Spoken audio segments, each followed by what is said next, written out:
एक आदमी बर्फ बनाने वाली कंपनी में काम करता था।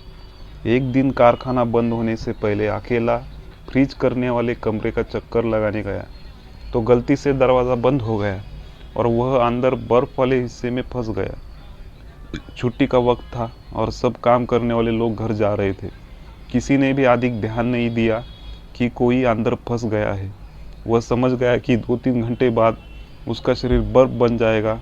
अब जब मौत सामने नजर आने लगी तो भगवान को सच्चे मन से याद करने लगा, अपने कर्मों की क्षमा मांगने लगा और भगवान से कहा कि प्रहलाद को तुमने अग्नि से बचाया, अहिल्या को पत्थर से नारी बनाया, शबरी के झूठे बेर खाकर उसे स्वर्ग में स्थान दिया।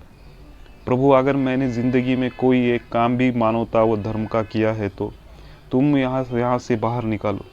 मेरी बीवी बच्चे मेरा इंतज़ार कर रहे होंगे। उनका पेट पालने वाला इस दुनिया में सिर्फ मैं ही हूँ। मैं पूरे जीवन आपके इस उपकार को याद रखूँगा। और इतना कहते कहते उसकी आंखों से आंसू निकलने लगे।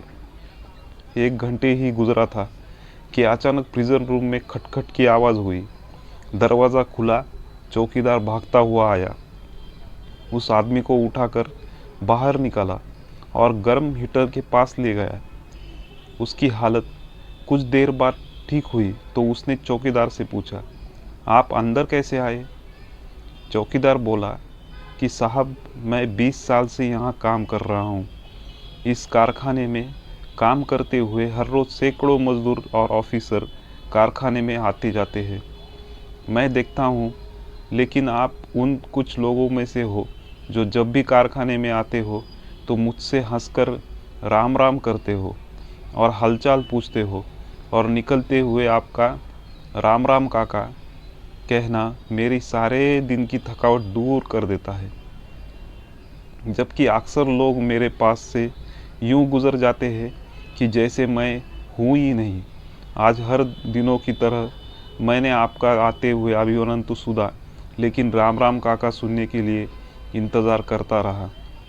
जब ज़्यादा देर हो गई तो मैं आपको तलाश करने चल पड़ा कि कहीं आप किसी मुश्किल में न फंसे हो।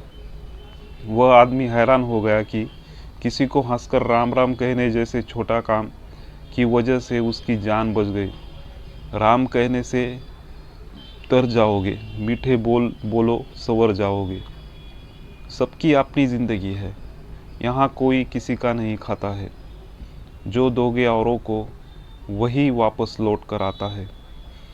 अगर कहानी अच्छी लगी तो शेयर और सब्सक्राइब ज़रूर कीजिए चैनल को, और नई नई कहानियाँ सुनने की